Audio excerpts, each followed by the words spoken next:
Assalamualaikum warahmatullahi wabarakatuh, sahabat hikmah. Aksi serang terhadap pengemudi ojol di Jalan Titiran dan Jalan Puter Coblong, Kota Bandung sempat viral awal pekan ini. Belasan pengemudi ojol yang sedang mangkal terperanjat. Mereka berlarian kocar-kacir ketika segerombolan pemuda datang membawa senjata kayu, batu hingga parang.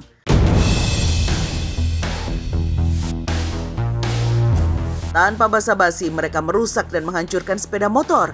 Mereka juga mengejar para pengemudi yang tidak tahu menau pokok permasalahannya. Dua orang pengemudi bernama Widi dan Alfi bernasib naas. Mereka terkepung lalu menjadi bulan-bulanan. Mereka sedang nongkrong bersama rekan seprofesi ketika gerombolan ini datang sambil menuduh para pengemudi telah mengeroyok teman mereka.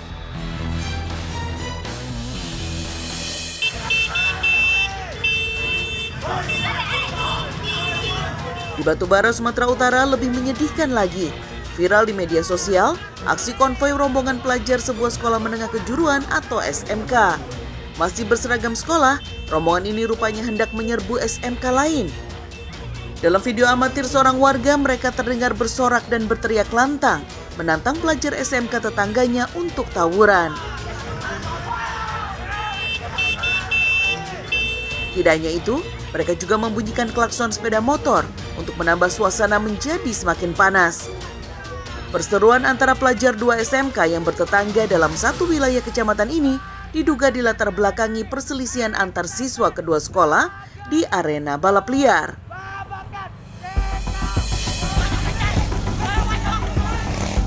Sahabat hikmah, para pelajar yang semestinya santun bisa berubah mengerikan saat beraksi di jalanan seperti ini. Pelajar dari satu kubu mengejar pelajar yang lain seakan hewan buruan yang harus ditangkap dan dilukai.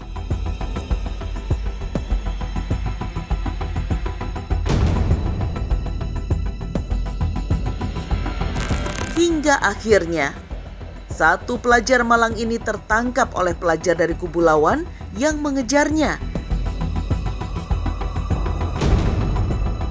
Dengan beringas mereka melukai korban dengan berbagai senjata tajam, bahkan menggunakan gergaji es.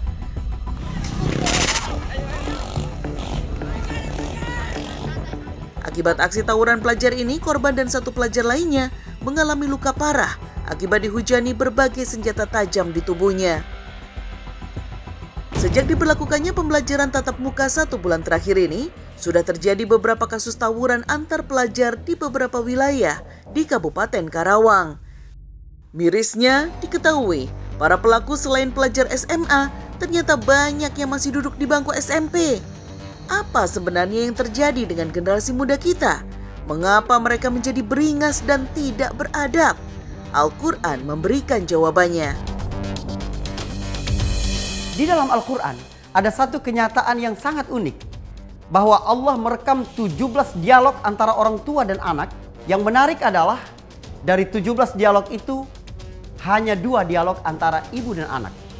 1 tidak dijelaskan, 14-nya adalah dialog antara ayah dan anak. Artinya ada peran yang luar biasa dari seorang ayah dalam membentuk anak-anaknya. Dan ini yang absen pada hari ini. Cobalah para ayah bertanya pada diri sendiri, seberapa dekat dia kepada anak-anaknya? Setiap hari sebenarnya ada berapa menit terjadi dialog antara ayah dan anak. Padahal ini sangat mempengaruhi bagaimana pembentukan pribadi dan karakter sang anak.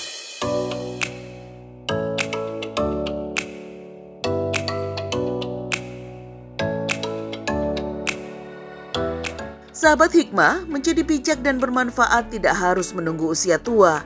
Banyak anak-anak muda yang menunjukkan prestasi membanggakan. Memakai golok dan parang bukan untuk tawuran, namun untuk membuka lahan, menyemai benih beraneka tanaman.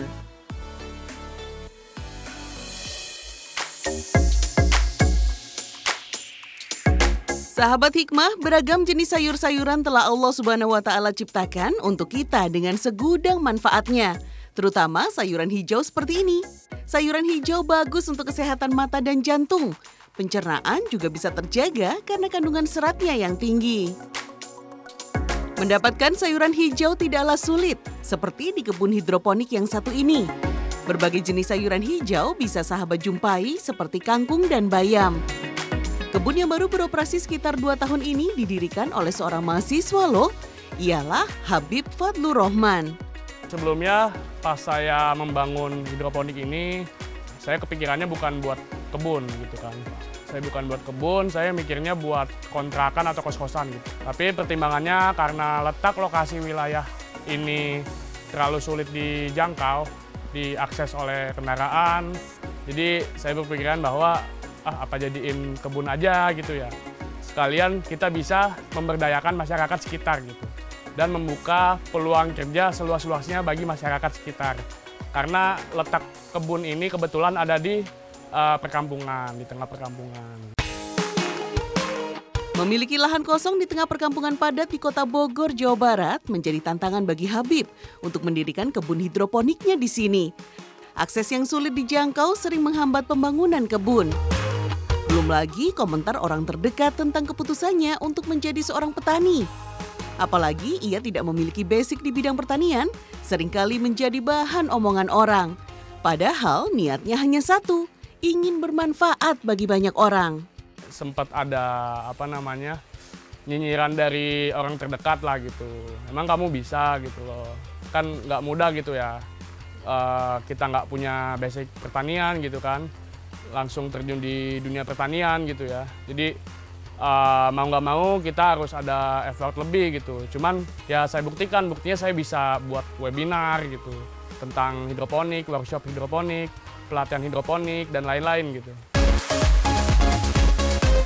Mahasiswa yang masih kuliah di Fakultas Hukum ini seringkali disebut sebagai petani milenial. Sejak awal ia mempelajari semua tentang dunia hidroponik secara otodidak. Melewati banyak percobaan dan kegagalan, akhirnya ia menemukan metode hidroponik yang cocok untuk lahannya. Metode yang menggunakan air sebagai media tanam ini menjadi pilihan bagi Habib karena segudang kelebihannya. Ini memiliki banyak kelebihan gitu ya. Di hidroponik ini kita sangat praktis untuk membudidayakan sayur gitu dibanding di konvensional gitu. Yang pertama, dibudidayakannya lebih cepat dibandingkan konvensional. Perbandingannya adalah biasanya hidroponik itu hanya sebulan, namun di konvensional kita bisa membudidayakan selama 2-3 bulan. Lalu untuk hasilnya juga lebih bagus ya. Hasilnya itu lebih sehat karena kita no pesticide, kita nggak pakai pestisida kimia, lalu rasanya juga lebih manis, kualitasnya juga lebih bagus karena kita bersih ya, nggak seperti sayuran-sayuran konvensional pada umumnya gitu. Lalu untuk kelebihan yang lainnya juga untuk membudidayakannya itu tidak memerlukan orang yang banyak gitu. Karena kos yang terbesar dalam dunia pertanian ini adalah tenaga kerja gitu. Jadi untuk total keseluruhan lubang tanam yang saya miliki karena sudah skala industri, namun karena saya memakai metode hidroponik kita nggak perlu banyak tenaga kerja. Kini sudah terdapat 50.000 lubang di kebun hidroponik miliknya. Lubang-lubang ini ditanami berbagai macam jenis sayuran hijau. Setiap harinya selalu diadakan penyemaian hingga panen. Kegiatan dimulai dari penyemaian, pindah tanam hingga panen.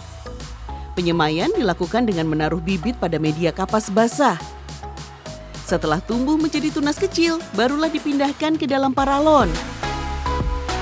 Menanam dengan metode ini tidak membutuhkan waktu yang panjang untuk panennya. Setiap sayur memiliki jangka waktu panen yang berbeda-beda. Seperti kangkung, dalam 20 hari ia sudah siap dipanen. Tapi kalau pakcoy, butuh sekitar 1 bulan. Secara umum ya kita seperti persemaian gitu kan. Kita persemaian itu sesuaikan dengan komoditinya masing-masing gitu. Misalnya kalau kangkung pada umumnya 4 hari gitu. Kalau bayam, pakcoy, dan sawi-sawi lainnya itu 7 hari gitu kan. Terus untuk persemaian sendiri kita juga jangan lupa melakukan penggelapan gitu. Penggelapan itu tujuannya adalah untuk mempercepat pertumbuhan si benih tersebut agar benih tersebut cepat sprout.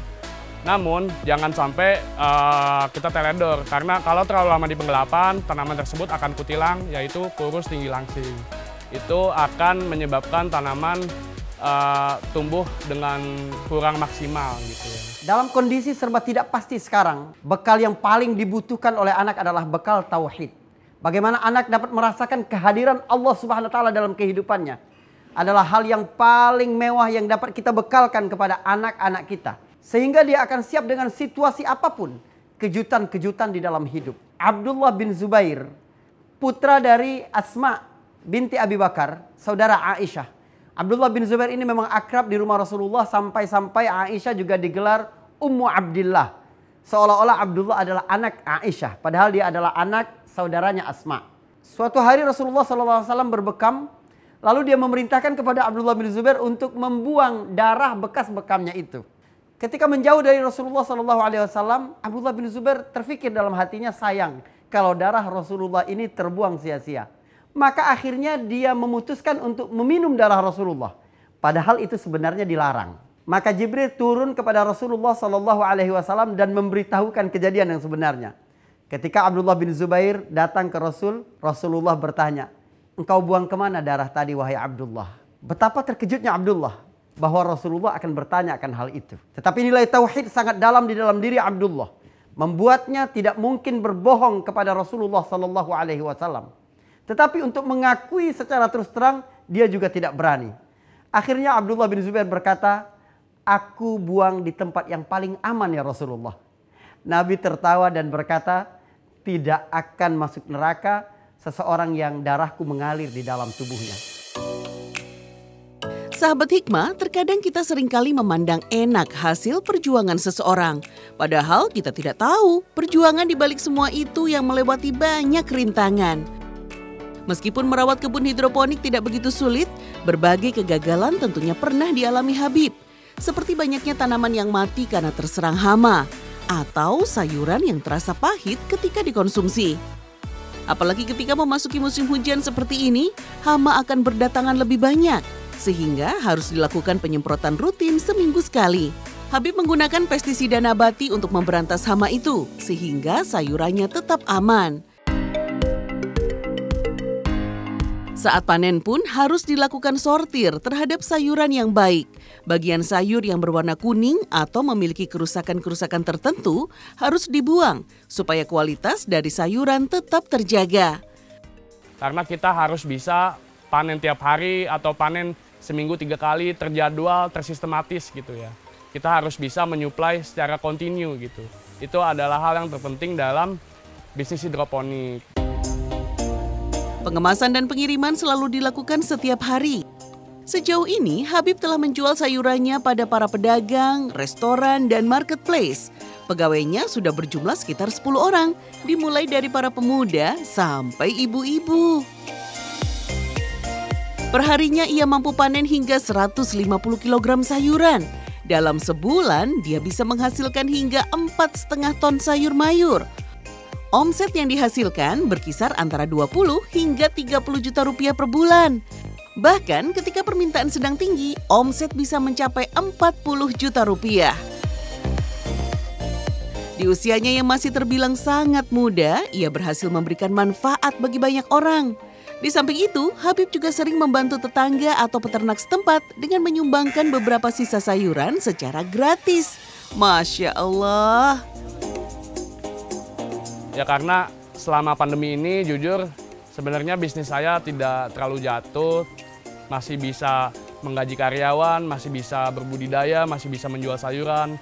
Namun saya lihat di sekitar kita seperti teman-teman kita yang bisnisnya dari yang kecil sampai yang besar pun itu banyak yang jatuh gitu, banyak yang bangkrut dan segala macam gitu. Jadi kalau pesan saya ya kita harus selalu bersyukur aja gitu sama apa yang kita punya gitu sih.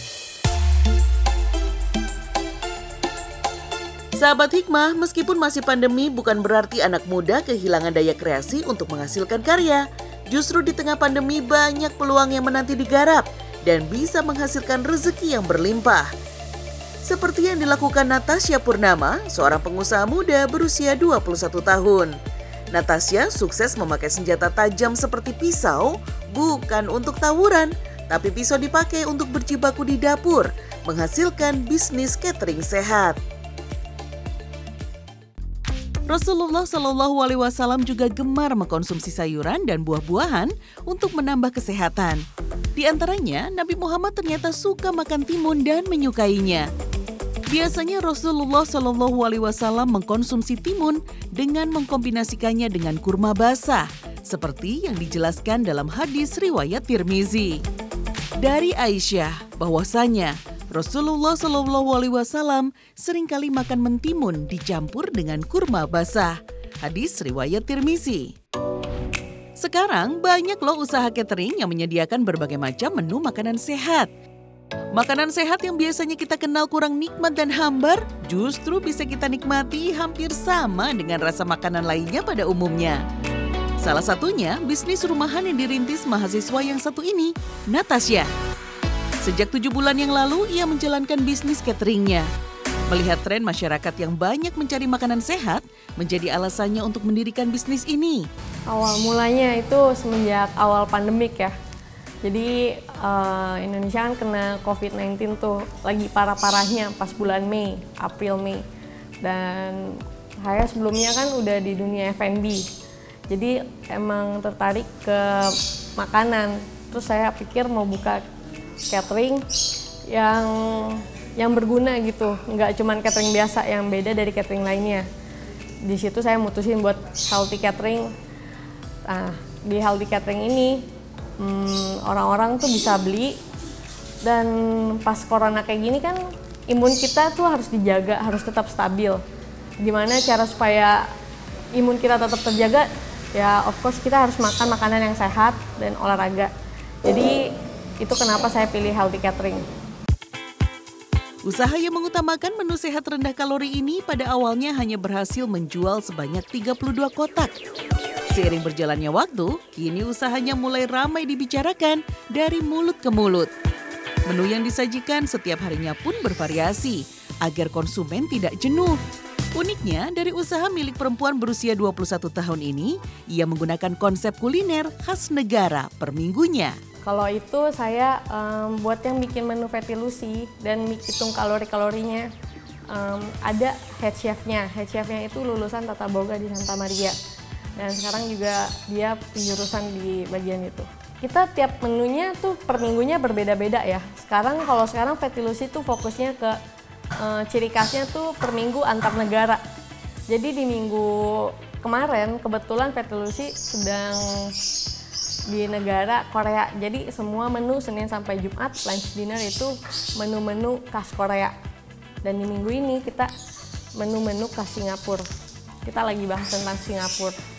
Sebelumnya ada Jepang. Natasha juga melayani kritikan dan saran dari konsumen terkait makanannya. Bahkan ia juga akan melakukan pengiriman makanan yang baru bila terdapat kesalahan di menu makanan sebelumnya. Paket langganan yang disediakan terdiri dari mingguan dan bulanan. Kemudian paket terdiri lagi dari menu untuk makan siang, makan malam, atau keduanya. Karena menu di sini rendah kalori semua, jadi bisa banget nih untuk sahabat hikmah yang sedang ingin menurunkan berat badan. Buat menu khususnya sih, semua menu di Fetilusi itu under 500 kalori. Kalau kakak pesennya lunch and dinner, itu otomatis di bawah 1000 kalori. Itu jika kakak misalnya nggak makan makanan selain di luar Fetilusi ya kak. Dalam metode pengolahannya pun dibedakan. Dari teknik hingga bahannya memakai cara yang sehat, sehingga gizi dari makanan itu benar-benar terjaga. Di kita benar-benar kayak setetes, terus kita banyakin air buat diosengnya. Jadi itu banyakan kayak 80% water, 30%-nya 20-30%-nya itu baru minyak. Jadi benar-benar less oil. Dan kita juga minyaknya itu sekali pakai, kayak ini hari ini habis kita pakai itu kita nggak pakai buat besok-besokannya lagi gitu. Jadi langsung diganti dengan yang baru. Pemasaran pun dilakukan secara online. Setiap hari selalu ada pengiriman ke rumah-rumah pelanggan. Dalam sehari, ia bisa mengirimkan hingga 100 kotak. Dan dalam seminggu, dia bisa memproduksi sampai 700 kotak. Omset yang didapatkannya pun hingga belasan juta setiap minggunya. Seminggu aja, misalnya saya pukul rata ya, ada yang tinggi, ada yang naik. Saya upper bound jadi misalnya 40 sampai 45. Seminggunya itu udah kurang lebih 17 juta. 17 itu seminggu. Itu misalnya udah upper bound, itu udah tengah-tengah. Rasulullah Shallallahu Alaihi Wasallam mengajarkan sikap lembut dalam pendidikan. Dan ternyata ini diakui oleh ahli-ahli pendidikan di masa sekarang. Pembentukan pribadi yang baik, kecerdasan, fokus kepada sesuatu, sangat tergantung bagaimana pendidikan dapat disampaikan dengan lembut. Biasanya sikap keras orang tua kepada anak selama masa pandemi itu karena komunikasi yang tidak terjalin dengan baik antara suami dan istri. Sebab istri yang tidak mendapatkan perhatian serta komunikasi yang buntu antara suami dan istri akan dilampiaskan kepada anak dalam bentuk kemarahan dan kata-kata yang kasar. Tidak jarang bahkan kekerasan dalam bentuk fisik. Padahal pendidikan ini tergantung dengan seberapa kita bisa mengontrol emosi kita agar tetap bersikap lembut. Dalam surat Ali Imran ayat 159 Allah Subhanahu wa taala berfirman tentang Rasulullah, "Walau kunta faddan ghalidhal qalbi lan faddu min haulik." Kalau engkau bersikap kasar, berhati keras, mereka akan pergi darimu. Begitu juga anak-anak. Potensi untuk lari dari rumah, mencari kenyamanan baru di luar rumah, dan itu merupakan awal musibah. Karena biasanya narkoba, pergaulan bebas, kekerasan di luar itu terjadi karena anak-anak merasa tidak mendapatkan kasih sayang di luar rumahnya.